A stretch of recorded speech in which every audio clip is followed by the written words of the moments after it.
Because of the improved leadership under Supreme Leader Applebaum, unemployment is at an all-time low. Additionally, under his leadership, we have seen double-digit GDP growth for the 5th consecutive year. Here to talk about how he achieved such a remarkable feat, we are honored to welcome Supreme Leader Applebaum now. Thank you, John. My fans always ask me, how do you do it? How do you manage to make our country so beautiful and so safe? Well, I'll tell you, John. Surveillance. I have made the largest surveillance network the world has ever seen. I can watch people when they work, when they eat, and when they sleep. People are finally being held accountable for their crimes against me. And everyone knows the punishment for not following the rules. Right, John? Oh yeah, we all know, Supreme Leader. You know what? While I'm on air, let me just remind everyone why they shouldn't break the law. This is one of my favorites right here. And...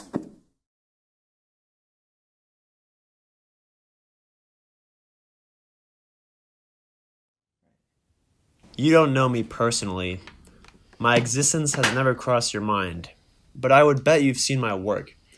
It has been broadcast everywhere on most of the news channels worldwide, or at least parts of it have. You could find it on the internet right now if you wanted to, if you could bear to look. Not that you'd notice my style, my artistic signature, or anything like that. I filmed beheadings, which are common in this war-broken city, my childhood home. It was never my ambition, as a young man who loved cinema, to film such things, nor was it my wish to do weddings either, though there are fewer of those these days, ditto graduations and parties. My friends and I have always wanted to make real films, with living actors and dialogue and jokes and music, as we began to do as students. Nothing like that is possible anymore. Every day we are aging, we feel shabby. The stories are there, waiting to be told. We're artists. But this stuff, the death work, it has taken over. We were recommended to do this kind of employment. We can't not do it. We can't say we're visiting relatives or working in the cutting room. They call us up with little notice at odd hours, usually at night, and minutes later they are outside with their guns.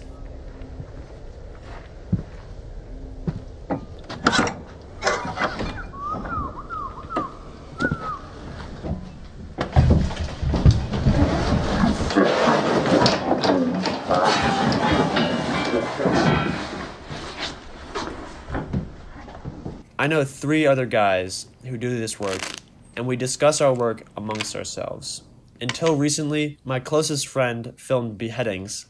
However, he's not a director, only a writer, really. I wouldn't trust him with a camera. He isn't too sure about the technical stuff, how to set up the equipment, and then how to get the material through the computer and onto the internet.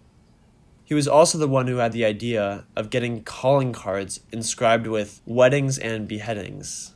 If the power's on, we meet in his flat to watch movies on video. It's one of the few respites we have left in this world. When we part, my friend jokes, "Hey man, thanks for having me over. It's been a great time." Don't worry, man. Hey, don't bury your head in the sand, my friend. And don't lose your head. Chin up. It might surprise you, but we do get paid. They always give us something for the trouble. They even make jokes. "You'll get a prize for the next one. Don't you guys love prizes and statuettes and stuff?" It's all hellish. The long drive there with the camera and tripod on your lap, the smell of the sack, the guns, and you wonder if this time you might be the next victim.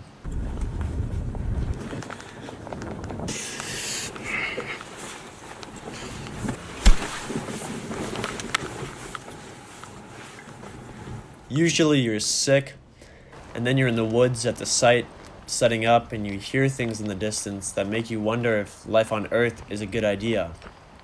I know you don't want too much detail, but it's serious work taking off someone's head if you're not a butcher. And these guys aren't qualified, they're just enthusiastic. It's what they like to do. To make the shot work, it helps to get a clear view of the victim's eyes just before they're covered. At the end, the guys hold up the head streaming with blood, and you might need to use some handheld here to catch everything. The shot must be framed carefully. It wouldn't be good if you missed something. Ideally, you should have a quick-release tripod head, something I have and would never lend to anyone. The quick release and the cameras are all good quality. They've all been taken from foreign journalists.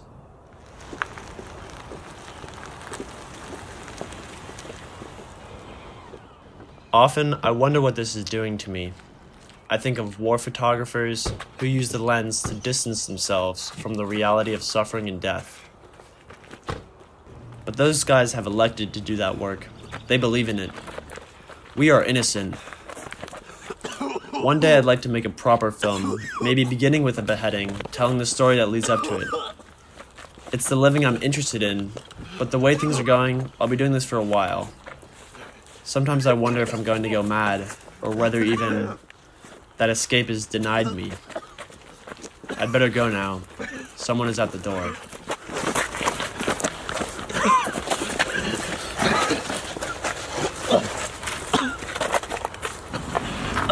Your body is married to your head.